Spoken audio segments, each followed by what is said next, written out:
Hello guys, welcome to my channel grow with Vikas. मैं कीर्ति गुप्ता अपने YouTube channel grow with Vikas में आप सभी का बहुत बहुत स्वागत करती हूं। और आज मैं वर्णमाला स्टार्ट करने जा रही हूं जो कि संस्कृत सिलेबस से है और चैप्टर नंबर 1 है। तो सबसे पहले बात करते हैं कि वर्ण किसे कहते हैं। वर्ण क्या होती है? भाषा की सबसे छोटी इकाई क्या होती है? वर्ण होती है, ठीक। या इसे आप दूसरे शब्दों में समझ सकते हैं कि भाषा की लघुत्तम इकाई, वो छोटी से छोटी इकाई जिसके और टुकड़े नहीं किए जा सकते हैं, उसे हम क्या कहते हैं? वर्ण कहते हैं, ठीक। जैसे आप इसको कैसे समझ सकते हैं? मनुष्य, जैसे हमारा कोई मनुष्य होता है तो उसके अंदर कई तरह की मनोभावनाएं उत्पन्न होती हैं, ठीक। तो भावनाएं उत्पन्न होती हैं तो वो कैसे उस चीज़ को प्रकट करेगा? उसको प्रकट करने के लिए वो कोई शब्द का प्रयोग करेगा या किसी वाक्य का प्रयोग करेगा, ठीक है।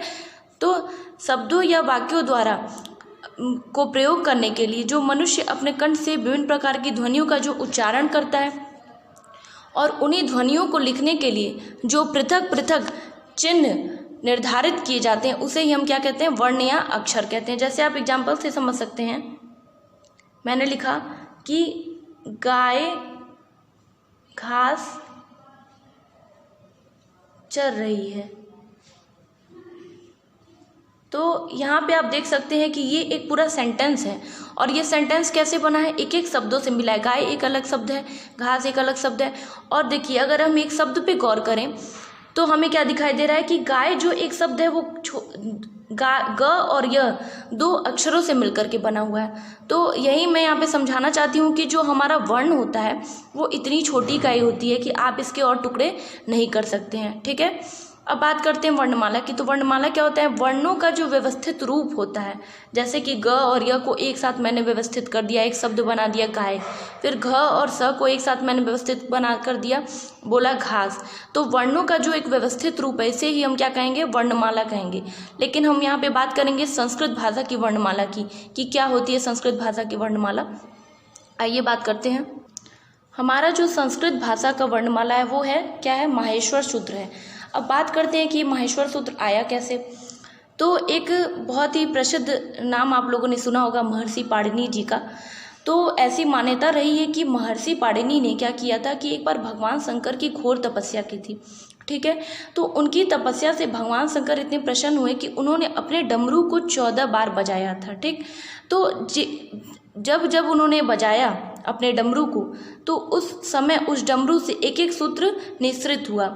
तो इस तरीके से उन्होंने अपने डमरू को 14 बार बजाया था, तो 14 सूत्रों का निःसृत हुआ, जिसकी वजह से ये 14 माहेश्वर सूत्र हमारे सामने आए। और ये माहेश्वर सूत्र ही संस्कृत के वर्णमाला कहे जाते हैं, ठीक है। जैसे कि क्या है संस्कृत के वर्णमाला, आप देख लिख सकते हैं। पहला है अ ई उ ड रील री क। ये पहला सूत्र, ये पहला हमारा सूत्रांत वर्ण है, ठीक है। रील री क, ए ओ अंग, ए ओ च, ह य व र ट, ल ड, इया म अंग ड न म, झ भ इया, घ ढ ध श, ज ब ग ड द श, ख फ छ ट, थ च ट त व, क प य, श श श र, ह ल। ये देखिए यहाँ पे 3 तरीके के स का प्रयोग किया गया है। जो हमारा पहला स है वो है तालव्य श, क्योंकि इसका जो उच्चारण होता है वो हमारे तालु के द्वारा होता है। जो दूसरा स है वो है मूर्धन्य श, क्योंकि इसका उच्चारण हमारे मूर्धा से होता है। और जो तीसरा स है वो है दंत्य स, क्योंकि इसका उच्चारण हमारे दांतों के द्वारा होता है। तो ये हमारे माहेश्वर सूत्र हैं जो कि 14 हैं। अब बात करते हैं कि इस माहेश्वर सूत्र के बारे में। देखिए, जो प्रत्येक सूत्र है, जैसे मान लीजिए हमारा जो पहला सूत्र है अ ई उ ड, इस प्रत्येक सूत्र का, यानी प्रत्येक सूत्र कुल मिला के 14 सूत्र हुए, तो इनका जो अंतिम वर्ण है, जैसे कि ड क अंग च, ये जो अंतिम वर्ण है सभी सूत्रांत वर्णों के, ये क्या ये सभी माहेश्वर सूत्रों के जो अंतिम वर्ण हैं, यही क्या कहलाते हैं? ये सूत्रांत वर्ण कहलाते हैं, या इसे हम इति या इत भी कहते हैं। और ख़ास इम्पॉर्टेंट बात यह है कि इन्हें वर्णमाला में कभी भी गिना नहीं जाता है, ठीक है। इसे कभी भी नहीं गिना जाता है। और देखिए दूसरा पॉइंट क्या है कि जो ड़ क अंग, यानी कि जो लास्ट वाले सूत्रांत वर्ण है, ये लास्ट वालों की बात कर रही हूँ मैं, ड़ क अंग च ट ड़, ये सारे जो है ना, ये हमारे क्या है? सूत्रांत वर्ण है। और इनकी संख्या कितनी है? 14 है, क्योंकि 14 हमारे माहेश्वर सूत्र हैं और उनका एक एक सूत्रांत वर्ण है। तो कुल कितने सूत्रांत वर्ण हुए? 14 सूत्रांत वर्ण हुए, ठीक है। फिर देखिए, माहेश्वर सूत्र ही जो है वो संस्कृत की मूल वर्णमाला है। क्या है? माहेश्वर सूत्र ही संस्कृत की मूल वर्णमाला है। अभी मैंने आपको बताया फिर इसकी उत्पत्ति के बारे में भी मैंने आपको बताया कि इसका उत्पादन किसके द्वारा हुआ, शिव जी ने जन्म दिया है माहेश्वर सूत्र को, और जिसका संकलन किसने किया है, महर्षि पाणिनि ने अष्टाध्यायी नामक ग्रंथ में किया है। और अष्टाध्यायी का मूल नाम क्या है, लिंगानुशासन है। तो सूत्र का जो उत्पादन किया है शिव जी ने किया है, लेकिन संकलन किसने किया है, महर्षि पाणिनि ने किया है। और किसमें किया है, अष्टाध्यायी नामक उनका एक ग्रंथ है, उन्हीं के द्वारा रचित है, उसी में इन्होंने किया है। और अष्टाध्यायी का मूल नाम क्या है, लिंगानुशासन। तो ये हमारे माहेश्वर सूत्र हैं। अब बात करते हैं प्रत्याहार की। तो प्रत्याहार कैसे हमारे सामने आता है, जो महर्षि पाणिनि ने 14 माहेश्वर सूत्रों का संकलन किया था, उसी से महर्षि पाणिनि जी ने प्रत्याहार का निर्माण किया था। ठीक है, प्रत्याहार का निर्माण किया। और कुल कितने प्रत्याहार होते हैं, 42 प्रत्याहार आपको इसमें पढ़ाए जाएंगे। 42 प्रत्याहार होते हैं। ठीक, तो प्रत्याहार होता क्या है, ये वर्णों का एक समुच्चय होता है। ठीक है, प्रत्याहार जो है वो माहेश्वर सूत्र से वर्णों को संक्षिप्त करके उन्हें निकालने की क्रिया है। अब आपको मैं बताऊंगी कि कैसे माहेश्वर सूत्र से प्रत्याहार को निकाला जाता है। और इसके निर्माण में एक बहुत इंपॉर्टेंट होता है सूत्रांत वर्ण, जिसका उपयोग किया जाता है। तो कैसे करते हैं आइए बताते हैं आपको। जैसे हमारे पास है अड़ प्रत्याहार। ठीक है, तो अड़ प्रत्याहार के अंदर क्या लिखा है, अ ई उ। अब आपको ये समझ में नहीं आ रहा हो कि कैसे ये लिख दिया गया है, तो इसको समझाने के लिए मैं 2 माहेश्वर सूत्र लिखती हूँ। जैसे पहला माहेश्वर सूत्र अ ई उ और ड़, और दूसरे लाइन का जो है वो है री री और क। ये हमारे 2 माहेश्वर सूत्र हैं। अब देखिए इसे प्रत्याहार निकाला कैसे जाता है। पहला चीज आपको जो पता है वो ये है कि माहेश्वर सूत्र में जो सूत्रांत वर्ण होते हैं उनकी वर्णमाला में गिनती नहीं की जाती, यानी कि ड़ और क की गिनती नहीं की जाएगी। लेकिन प्रत्याहार बनाने में इस सूत्रांत वर्णों का उपयोग भी होता है, ये भी आपने पढ़ा है, अभी तुरंत मैंने आपको बताया। तो देखिए पहला हमारा प्रत्याहार है अड़ प्रत्याहार। तो इसके अंतर्गत क्या हो जाएगा, अब अड़ है तो अ से ड़ तक हमें जाना है, लेकिन हमें इसको वर्णमाला में भी नहीं गिनना है। ठीक, तो हमारा क्या हो जाएगा, अ ई उ, ये हमारे अड़ प्रत्याहार के अंतर्गत हमारे सब अक्षर आएंगे, वर्ण आएंगे। ठीक है, अगर हमें उड़ प्रत्याहार के अंतर्गत बताना है कि कौन से अक्षर आने हैं, तो हमारा देखिए उड़ प्रत्याहार उ और ड़। अब उड़ में खाली उ ही आएगा, क्योंकि ड़ को तो आप वर्णमाला में गिनेंगे नहीं, तो उड़ के अंतर्गत सिर्फ उ आएगा। फिर लास्ट है इक प्रत्याहार। इक प्रत्याहार को लिखने के लिए देखिए ई यहाँ पे है, क यहाँ पे है, तो ई उ। अब ड़ तो गिना नहीं जाता है, तो इसको हम छोड़ देंगे। फिर दूसरे लाइन में आते हैं री और री, तो ई उ री री, ये हमारे जो आते हैं इक प्रत्याहार के अंतर्गत आते हैं। इसमें हम सूत्रांत वर्णों की गिनती नहीं करते हैं, इसलिए क भी नहीं लेंगे। लेकिन प्रत्याहारों के निर्माण में सूत्रांत वर्णों का उपयोग होता है, इसीलिए हम इसको ऐसे लिखते हैं इक। लिखेंगे इक, लेकिन इसके अंतर्गत लिखेंगे कैसे, ई उ री री लिखेंगे। ठीक है, अब बात करते हैं वर्ण के प्रकार के बारे में। तो वर्ण कितने प्रकार के होते हैं, 2 प्रकार के होते हैं। पहला होता है स्वर वर्ण और दूसरा होता है व्यंजन वर्ण। स्वर वर्ण किसे कहते हैं, स्वर वे वर्ण जिनको उच्चारित करने के लिए किसी दूसरे की आवश्यकता नहीं होती।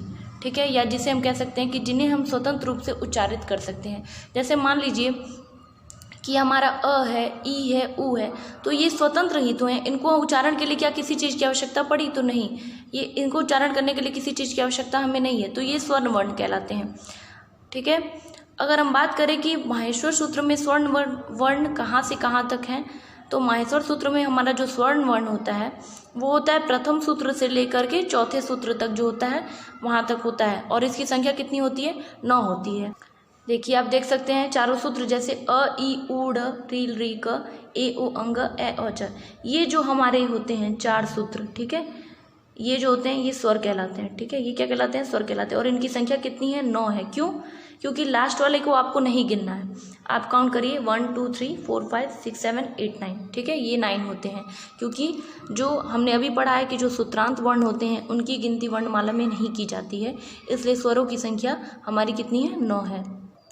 अब बात करें अगर स्वर वर्ण के प्रत्याहार के बारे में, तो इसका जो प्रत्याहार होता है वो होता है अच प्रत्याहार। क्या होता है, अच प्रत्याहार होता है। अब देखिए अच के अंतर्गत कौन कौन से आएंगे, अ ई उ री री ए ओ ए ओ। अब ये आप देख सकते हैं कि ये कैसे आया, यहाँ देखिए, ये देखिए अ से लेकर के अच प्रत्याहार हमारा कहाँ से कहाँ तक था, अच प्रत्याहार था। तो अ और च, अच हम इसको क्यों लिखेंगे, क्योंकि प्रत्याहार को लिखने में हम सूत्रांत वर्णों का प्रयोग तो करते हैं, इसलिए हम इसको अच लिखेंगे, लास्ट वाले को लिखेंगे। लेकिन जब इसके अंदर हम वर्ण लिखते हैं तो क्या लिखेंगे, अ ई उ री री ए ओ ए ओ, यही हमारे स्वर वर्ण कहलाते हैं, जो कि अच प्रत्याहार के अंतर्गत आते हैं संस्कृत वर्णमाला में। अब बात करते हैं स्वर के प्रकार के बारे में। तो स्वर कितने प्रकार के होते हैं, ये 3 प्रकार के होते हैं।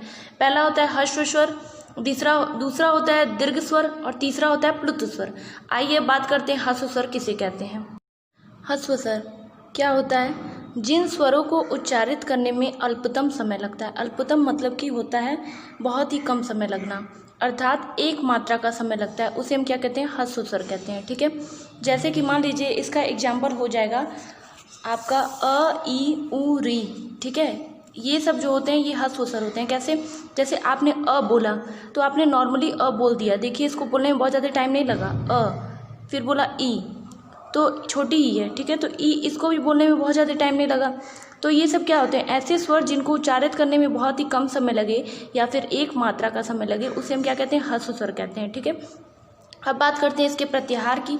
तो प्रत्याहार क्या होता है, वर्णमाला में प्रथम एवं द्वितीय सूत्र में, जैसे पहले से लेकर चौथे तक आपका स्वर वर्ण होता है। ठीक है, अब स्वर वर्ण भी कैटेगराइज किया गया है उसको 3 स्वरों में, ह्रस्व स्वर, दीर्घ स्वर और प्लुत स्वर। तो ह्रस्व स्वर कहाँ से कहाँ तक होता है, वर्णमाला में जो प्रथम से लेकर द्वितीय सूत्र होता है उसमें अक प्रत्याहार के अंतर्गत 5 ह्रस्व स्वर वर्ण दिए गए हैं। जैसे आइए देखते हैं कैसे है। देखिए यहाँ पहले से चौथे तक जो है आपका पूरा स्वर है। ठीक है, ये चारों जो माहेश्वर सूत्र हैं ये स्वर के अंतर्गत आते हैं। अब इसमें प्रथम एवं द्वितीय सूत्र जो है, जैसे हमारा जो पहला वाला है अ ई उ ड़ और री री क, इसमें जो होता है अक प्रत्याहार के अंतर्गत। अब अक प्रत्याहार है तो अ से क तक होगा। ठीक है, ये हो गया हमारा अक प्रत्याहार। इसके अंतर्गत जितने भी वर्ण आते हैं वो हमारे ह्रस्व स्वर के अंतर्गत आते हैं। जैसे देखिए अ ई उ, अब ड़ को तो हम काउंट करेंगे नहीं क्योंकि इसकी गिनती की नहीं जाती है वर्णमाला में। फिर री री। ठीक है, तो ये जो 5 हो जाएंगे ये ह्रस्व स्वर हो जाएंगे जो हमारे पहले और द्वितीय सूत्र के वर्ण हैं। ठीक है, तो इसको कैसे लिख सकते हैं, अक प्रत्याहार के अंतर्गत क्या आ गया, अ ई उ री री, यही हमारे क्या है, ह्रस्व स्वर हैं, जिनकी संख्या कितनी है, 5 है। ठीक है, अब बात करते हैं दीर्घ स्वर की। तो दीर्घ स्वर क्या होता है, जिन स्वरों का उच्चारण करने में दीर्घ समय लगता है, अर्थात 2 मात्रा का समय लगता है, उसे हम दीर्घ स्वर कहते हैं। क्या कह सकते हैं, जैसे कि जिन स्वरों के उच्चारण में हमें ह्रस्व स्वर की तुलना में 2 गुना समय लगे, उसे हम दीर्घ स्वर कहते हैं। जैसे इसका एग्जाम्पल हो सकता है ए ओ ए ओ।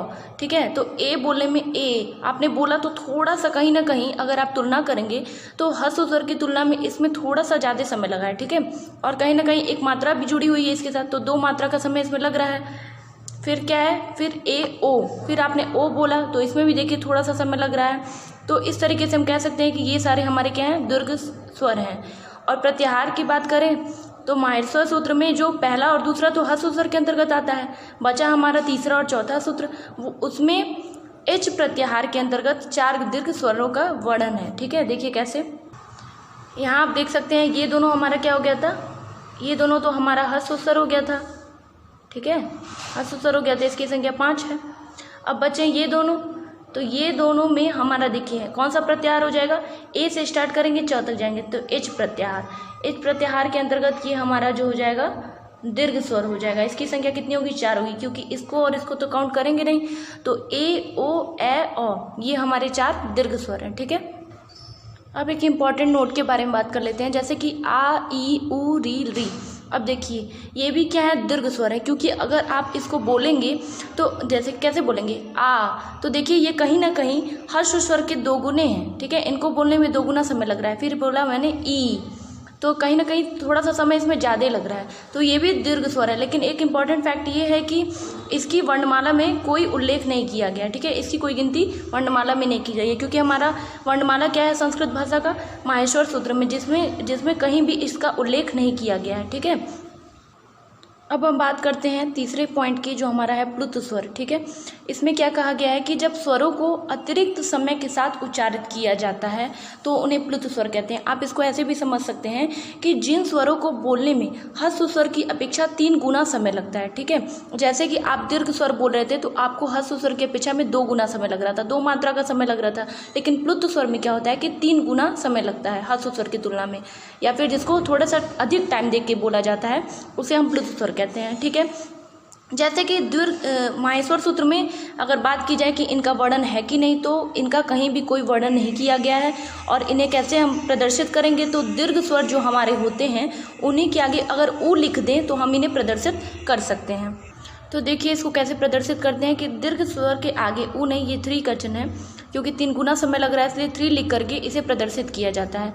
जैसे कि आ हमारा क्या है, दीर्घ स्वर है, और अ हमारा ह्रस्व स्वर है, तो इसके आगे हमने 3 का चिन्ह लगा दिया। तो आ थोड़े टाइम के लिए आप इसे लंबे समय के लिए इसका उच्चारण करेंगे। ठीक है, जैसे ई के आगे मैंने लिखा तो ई, फिर ऊ, फिर री, कहीं ना कहीं आप देख रहे हैं कि इसमें थोड़ा सा ज़्यादा समय लग रहा है। ठीक है, फिर ए, ओ, ए, ओ। ठीक है, तो इसमें कहीं ना कहीं ज़्यादा समय लग रहा है, तो इसे हम क्या कह सकते हैं, प्लुत स्वर। इसका एक बहुत अच्छा एग्जाम्पल है, जैसे ओम। अगर हम ओम लिखें तो हम इसको कैसे लिख सकते हैं, ओम। देखिए ओम में आप अगर इसका उच्चारण करें तो ऐसे कैसे करेंगे, ओम। ठीक है, थोड़ा सा लंबे समय के लिए आप इसका उच्चारण करेंगे तो ओ के आगे देखिए 3 का चित्र बना है, तो ओ क्या है हमारा, ओ हमारा जो है वो प्लुत स्वर है। ठीक है, ये इसका एक एग्जाम्पल हो गया। अगर आप किसी मंत्र का उच्चारण कर रहे हैं तो उसमें भी प्लुत स्वर का यूज होता है, मंत्र वत्र जो उच्चारण किया जाता है। ठीक है, तो इस तरीके से हम प्लुत स्वर को डिफाइन कर सकते हैं, लेकिन वर्णमाला में इनका कोई भी उल्लेख नहीं है। सेकंड है वो है व्यंजन वर्ण। ठीक है, अब इसके बारे में हम बात करेंगे, व्यंजन वर्ण के बारे में। तो व्यंजन क्या होती है, व्यंजन वे ध्वनियाँ हैं जिनका उच्चारण स्वरों की सहायता से किया जाता है। मतलब बिना स्वर की सहायता के बिना इसका हम उच्चारण नहीं कर सकते हैं। अर्थात ये क्या है, परतंत्र ध्वनियाँ हैं, मतलब किसी पे आश्रित रहने वाली ध्वनियाँ हैं। और इनका सिर्फ क्या होता है, अक्षरात्मक स्वरूप होता है। अक्षरात्मक स्वरूप जैसे कैसे, जैसे आपने ह लिख दिया तो इसका कोई मात्रा तो है नहीं, सिर्फ आपने ह लिखा तो एक अक्षर के रूप में ये प्रदर्शित हो गया। आपने य लिखा तो इसमें भी आपने कोई मात्रा तो दिया नहीं, तो ये एक अक्षर के रूप में प्रदर्शित हो रहा है। लेकिन अगर हम बात करें स्वर की, तो स्वर के दोनों स्वरूप होते हैं, अक्षरात्मक भी होते हैं, मात्रात्मक भी होते हैं। क्योंकि अगर आप आ लिखते हैं, आ क्या है, हमारा स्वर है, दीर्घ स्वर है, लेकिन अगर आप आ लिखते हैं तो आ के साथ एक मात्रा जुड़ी हुई है, तो इसका जो है अक्षरात्मक स्वरूप के साथ साथ मात्रात्मक स्वरूप भी है। लेकिन व्यंजन वर्ण के सिर्फ अक्षरात्मक स्वरूप होते हैं, जैसे आप ह लिख दिए, य लिख दिए, र लिख दिए। ठीक है, तो ये क्या है, सिर्फ अक्षर के रूप में प्रदर्शित हो रहे हैं। बात करें इसके प्रत्याहार की, तो प्रत्याहार कहाँ से कहाँ तक होता है। जब माहेश्वर सूत्र में मान लीजिए 1 से 4 तक तो हमारा स्वर होता है। ठीक है, और बचे बाकी 5वें से लेकर 14वें सूत्र तक, उसमें हमारा हल प्रत्याहार के अंतर्गत 33 व्यंजन वर्ण दिए गए हैं। अब आइए देखते हैं कैसे दिए गए हैं।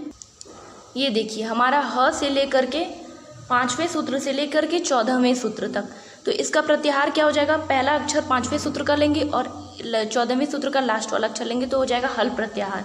और इसी हल प्रत्याहार के अंतर्गत ये हमारे सारे क्या हैं, व्यंजन वर्ण हैं। और इनकी संख्या कितनी है, 33 है इनकी संख्या, क्योंकि आपको लास्ट वाले को गिनना नहीं है। ठीक है, क्योंकि इसकी ये सूत्रांत वर्ण होते हैं और इनकी वर्णमाला में कोई गिनती होती नहीं है, ये मैंने पहले भी बताया। ठीक है, तो कुल मिला जुला करके हमारा देखा जाए तो कितने व्यंजन वर्ण हो गए, 33 व्यंजन वर्ण हो गए। अब व्यंजन वर्ण को भी कैटेगराइज किया गया है। ठीक है, कौन कौन से वर्ण होते हैं ये देखते हैं। अब हम बात करते हैं व्यंजन वर्ण कितने प्रकार के होते हैं। तो ये हमारा जो होता है वो 3 प्रकार का होता है। पहला होता है स्पर्श व्यंजन, दूसरा होता है अंतस्थ व्यंजन और तीसरा होता है उष्म व्यंजन। तो सबसे पहले बात करते हैं स्पर्श व्यंजन की। क्या होता है, वे व्यंजन जिनको उच्चारित करने के लिए जीवा को मुख के विभिन्न भागों को स्पर्श कराना पड़ता है। ठीक है, मतलब एक ऐसा स्पर्श व्यंजन लीजिए, जैसे मैंने लिया म। ठीक है, तो म जब मैंने बोला तो कहीं ना कहीं ये हमारी जो जीवा है, हमारी जो जीभ है, वो हमारे मुख के विभिन्न भागों को स्पर्श करिए। आप खुद बोल के देखिए, आपको ये एहसास होगा। ठीक है, म है, ड है, न है, ख है, फ है, ये सारे कहीं ना कहीं हमारे जीवा जो है इसमें मुख के विभिन्न भागों को स्पर्श करिए। तो वही सारे व्यंजन जिनको उच्चारित करने के लिए हमारी जीवा मुख के विभिन्न भागों को स्पर्श करे, उसे हम क्या कहेंगे, स्पर्श व्यंजन कहेंगे। या आप दूसरे तरीके से ये समझ सकते हैं कि स्पर्श व्यंजन में वे व्यंजन वर्ण आते हैं जिनका उच्चारण या तो हमारे कंठ से तालु से, मूर्धा से, दंत से या फिर ओठ के द्वारा होता है। मतलब इसमें सारी चीज़ें इंक्लूड होती हैं, ठीक है।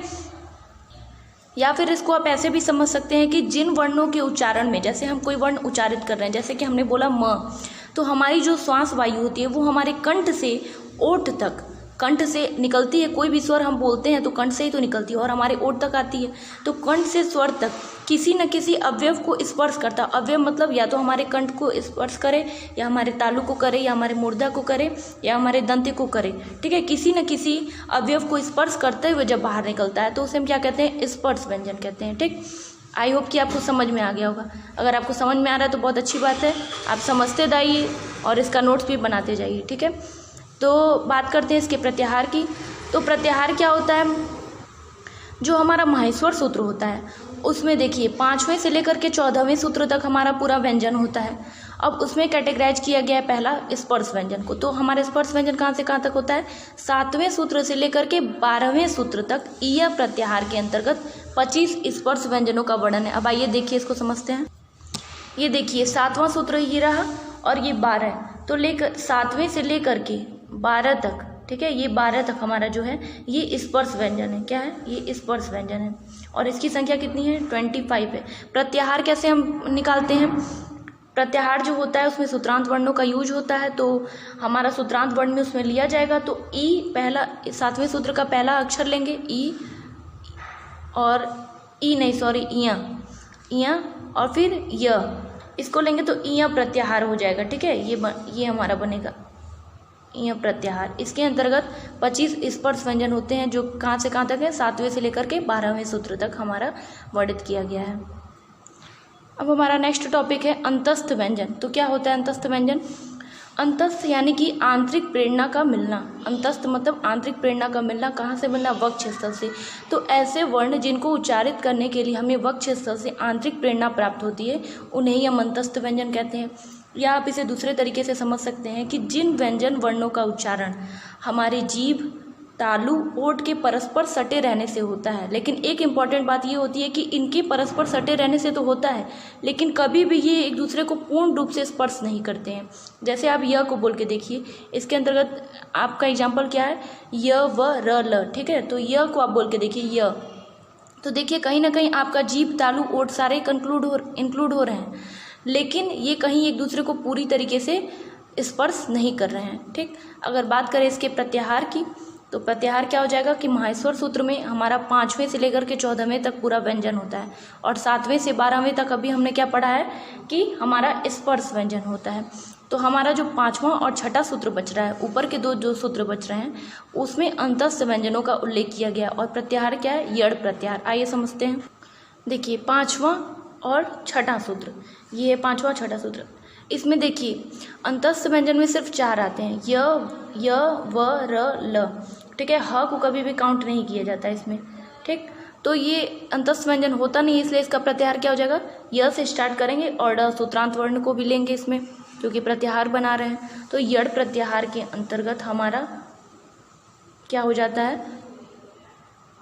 हमारा अंतस्थ व्यंजन आता है, ठीक है। य, व, र, ल जो कि 5वें और 6ठे सूत्र के अंतर्गत लिए जाते हैं। तो आई होप कि आपको प्रत्याहार बनाना समझ में आ रहा हो कि कैसे प्रत्याहार को बनाया जाता है सूत्रांत वर्णों के प्रयोग से और माहेश्वर सूत्र से किस तरीके से हम प्रत्याहार को निकाल रहे हैं। मुझे लग रहा है कि आपको समझ में आ रहा होगा। अब हमारा जो लास्ट व्यंजन का प्रकार है वो है ऊष्म व्यंजन। तो क्या होता है ऊष्म व्यंजन? वे व्यंजन जिनको उच्चारित करते समय वायु जो होती है वो मुख के सतह पर घर्षण करती है, परिणामतः क्या होता है? ऊष्मा उत्पन्न होती है, उसे हम क्या कहते हैं? ऊष्म व्यंजन। आप इसको ऐसे भी समझ सकते हैं कि जिन वर्णों के उच्चारण के समय वायु मुख से रगड़ खाकर ऊष्मा उत्पन्न करती है उन्हें ऊष्म व्यंजन कहते हैं। ये आप और अच्छे से कैसे समझ सकते हैं जब आप एग्जाम्पल समझेंगे। जैसे देखिए स, स, ह, श बोलिए तो देखिए कहीं ना कहीं थोड़ी सी जो वायु है वो मुख के सतह पर घर्षण कर रही है और क्या हो रही है? एक ऊष्मा उत्पन्न हो रही है, ठीक है। तो ऊष्मा जब उत्पन्न करके किसी वर्णों का उच्चारण होता है तो वो ऊष्म व्यंजन के अंतर्गत आती हैं। अब बात करें इसके प्रत्याहार की तो प्रत्याहार क्या होता है? हमारा लास्ट 2 सूत्र बचता है 13वां और 14वां। उसमें जो सल प्रत्याहार होता है उसके अंतर्गत 4 ऊष्म व्यंजनों का उल्लेख है। जैसे देखिए 5वें से 14 तक हमारा हो गया, पूरे व्यंजन आ गए, ठीक। पाँचवा और छठा जो हमारा हो गया, ये हमारा अंतस्थ व्यंजन हो गए। और 7 से लेके 12 तक हमारा स्पर्श व्यंजन हो गया। बचा 2 सूत्र, 13वां और 14वां। अब ये हमारे कौन से सूत्र होंगे? इसमें देखिए प्रत्याहार क्या है, स लिया मैंने और ल लिया, तो सल प्रत्याहार के अंतर्गत हमारे क्या आ जाएंगे? उष्प व्यंजन आ जाएंगे। और कौन कौन से होंगे? श श श ह। र और ल को नहीं लेंगे क्योंकि ये सूत्रांत वर्ण है जिनकी वर्णमाला में गिनती नहीं होती है। तो मेरा जो वर्णों का प्रकार था, 2 प्रकार, स्वर वर्ण और व्यंजन वर्ण, यहीं पे समाप्त होता है। Thank you.